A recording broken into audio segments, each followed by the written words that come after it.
The night I met Eli Turner. The city smelled like wet asphalt and cinnamon coffee. I wasn't supposed to be there, at that little corner cafe on Madison and Fifth, but the rain had ruined my plans, soaked through my jacket, and left me wandering for warmth. He was sitting alone near the window, a notebook open, camera beside his cup. I remember thinking he looked like someone waiting for something or someone that wasn't coming. "Rough night?" he asked as I shook the rain from my hair. I smiled, embarrassed. "You could say that." He gestured toward the seat across from him. "Then you might as well wait it out with me." That's how it started. No grand spark, no movie-perfect music in the background. Just warmth in a small cafe, two strangers hiding from a storm. Eli was a photographer. Not the glossy kind who shot models or fashion. He captured ordinary life. The light between buildings. The wrinkles on an old man's hands. The way I bit my lip when I was trying not to laugh. He said I was unintentionally cinematic. I told him he was hopelessly poetic. He took that as a compliment. Over time, our conversation stretched into something sacred. We talked about everything: grief, dreams, the way people leave without meaning to. He told me about his father's passing. I told him about my fear of being forgotten. Somehow, those two confessions fit together like puzzle pieces. We became each other's safe place.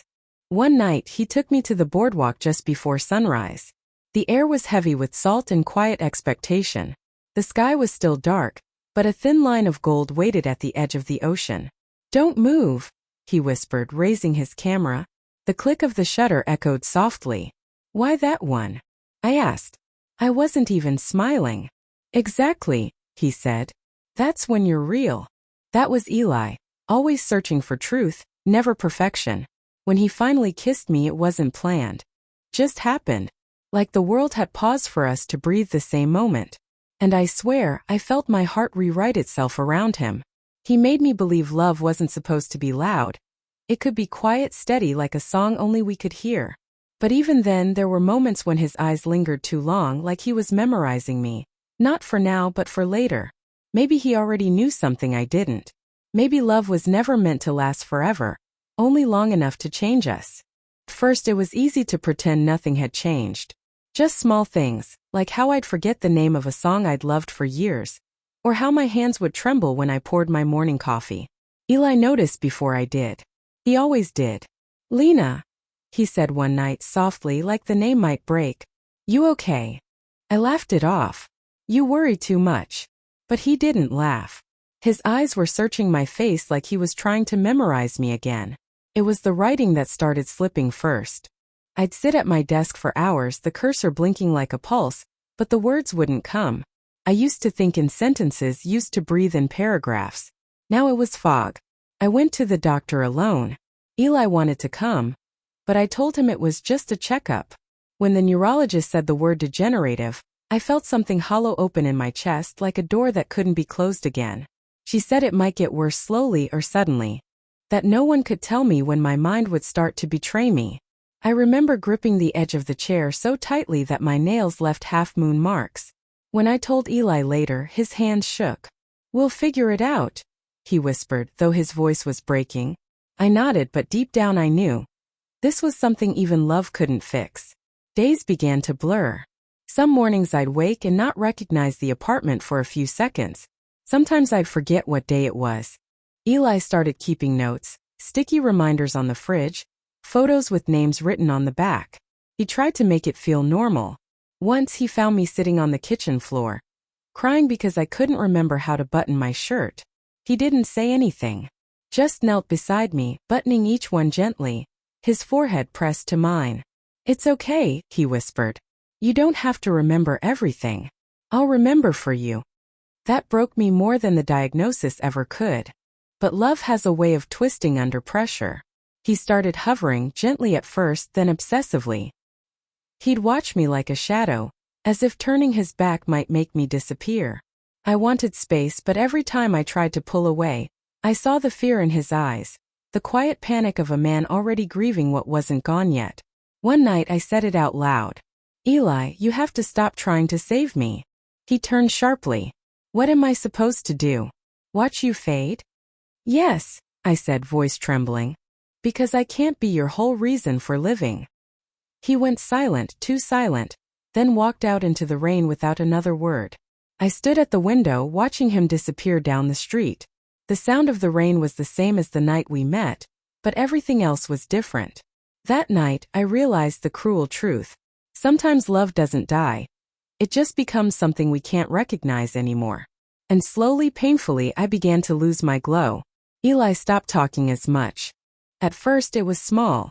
A word left hanging, a half-finished sentence. Then it became a language of silence, one I didn't know how to translate anymore.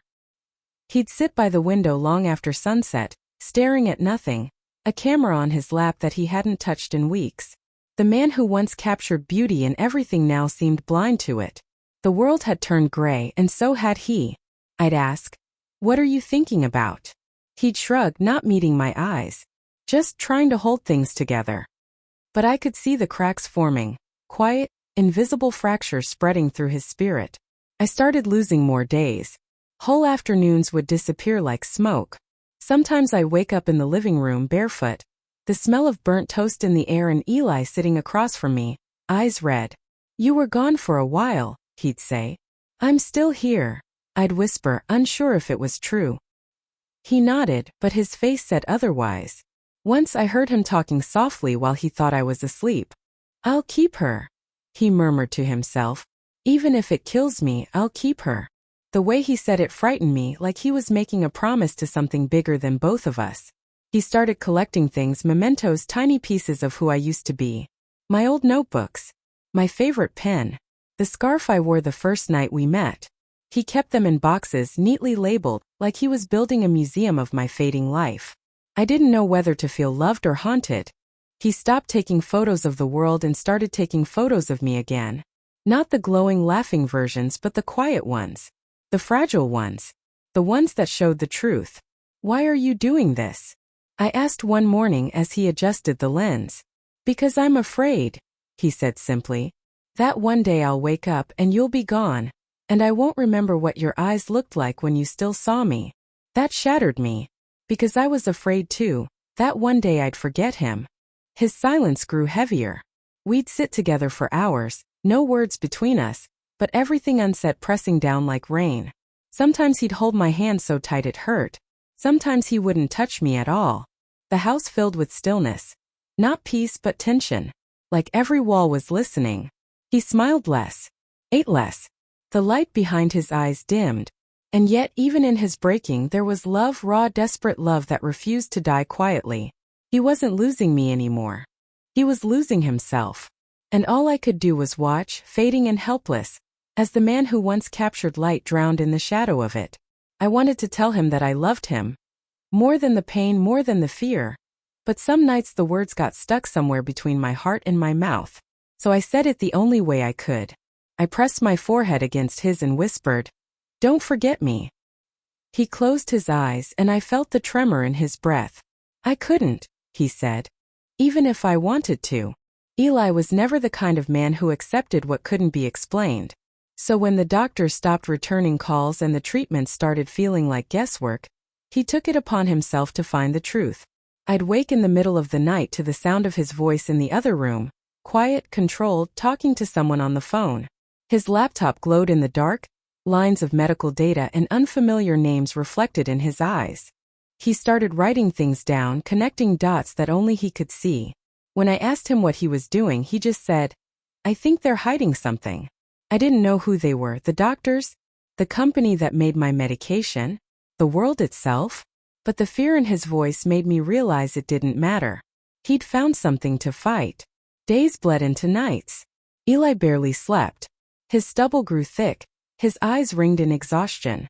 There were folders scattered across the living room floor. Test results, photos, letters. One afternoon, I caught him holding a small vial of my medication, staring at it like it was poison. "I don't think this is helping you," he whispered. I frowned. "What do you mean?" "I think it's hurting you, Lena. I think they're testing something, using it to study how it affects neural patterns." I wanted to tell him he sounded paranoid. But something in my body, that dull ache, that fog, made me wonder if he might be right. A few days later he was gone when I woke up. No note. No text. The silence in the apartment was deafening. He came back after midnight, drenched in sweat and rain, his camera bag slung over his shoulder. "What did you do?" I asked. He didn't answer right away. He just looked at me with eyes that had seen something he couldn't unsee. "I went there," he finally said. "To the lab. The one that developed the trial you're on." My heart dropped. "Eli, they're covering it up," he interrupted. "There were files, test subjects, side effects, all buried. And your name was on one of the lists." The air left my lungs. He looked at me then, really looked at me and said, "They took something from you. From us. And I'm going to make them give it back." For days he was consumed. He filed complaints, contacted reporters, threatened legal action. But no one listened.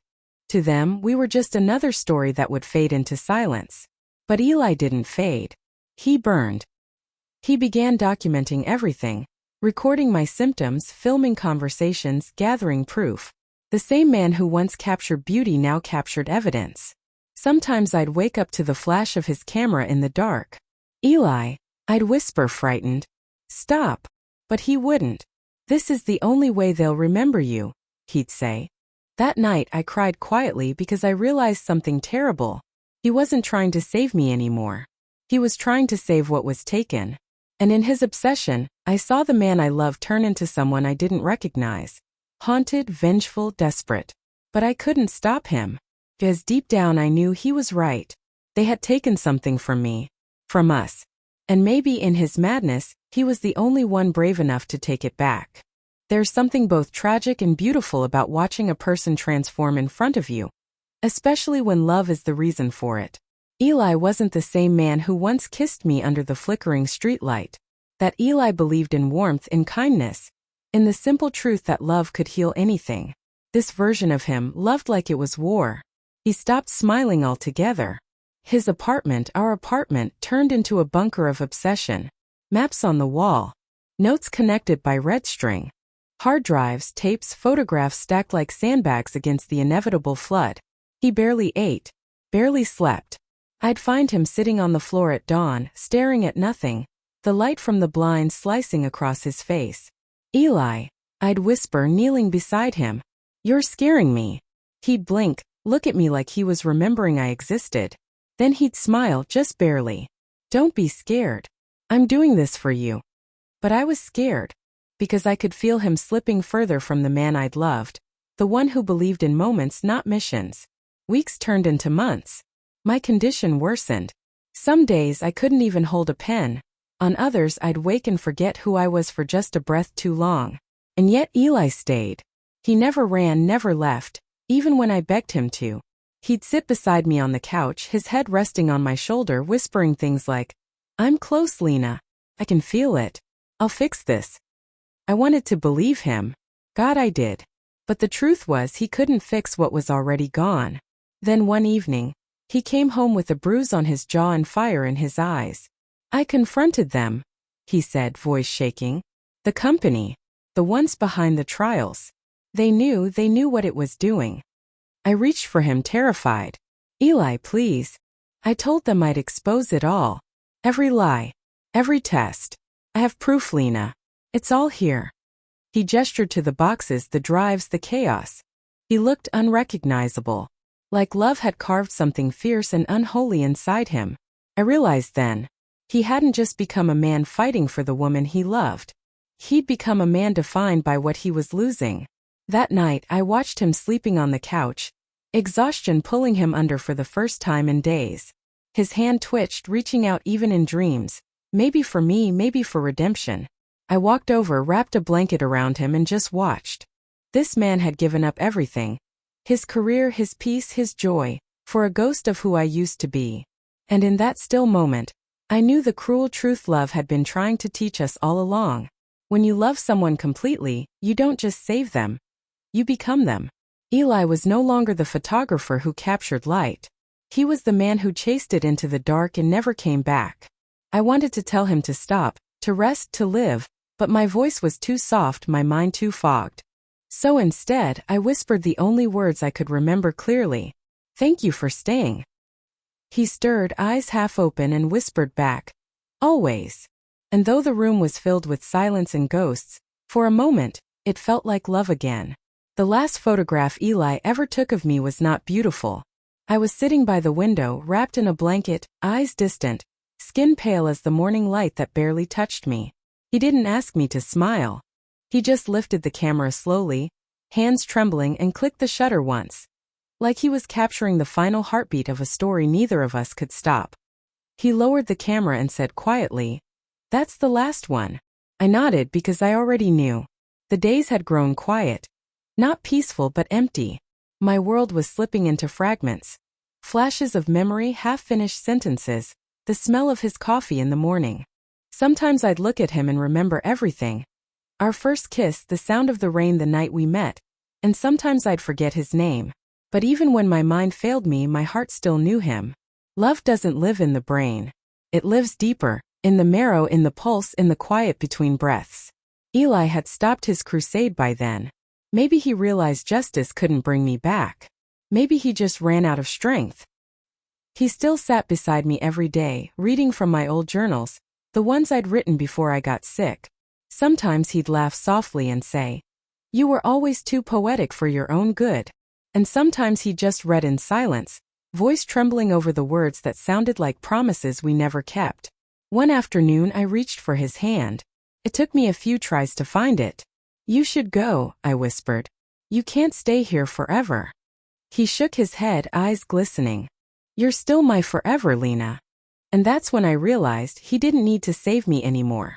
He just needed to love me even when it hurt. The night I slipped away, the sky was clear for the first time in weeks. Eli sat beside me, fingers tangled with mine. Our breaths uneven but still in sync, like we were sharing one last rhythm. "Do you remember," he said softly, "the night we met? You said you didn't believe in forever." "I still don't," I whispered, my voice faint. "But I believe in you." He smiled then, truly smiled, and for a second I saw the man I fell for in that rain-soaked cafe. He pressed his forehead to mine, eyes closed. "I'll find you in every light," he said, and I think he meant it. I don't remember the moment I left. Only the feeling, a weight lifting, a quiet warmth, like falling asleep in the arms of something endless. Eli's life went on, though it was quieter, slower. He opened a small gallery by the coast, filled not with landscapes or city streets, but with photographs of me. Not glamorous ones, but real ones. The ones that told the truth about love. How it glows, how it fades, how it hurts. He called the collection Where Love Hurts. And people came. They stood in front of those photos and cried, not because they knew us but because they saw themselves in us. That's what love does. It reminds us that beauty and pain are just two shades of the same color. Years later, when Eli was old and gray, someone asked him why he never remarried. He smiled gently and said, "I already met the one who taught me what forever really means." And sometimes when the light hit the water just right, he swore he could see me, sitting by the window again, smiling through the morning sun. Maybe love doesn't end when we do. Maybe it just finds a quieter place to live. Broken heart, final line. Love isn't what saves us. It's what teaches us that some things are worth losing for.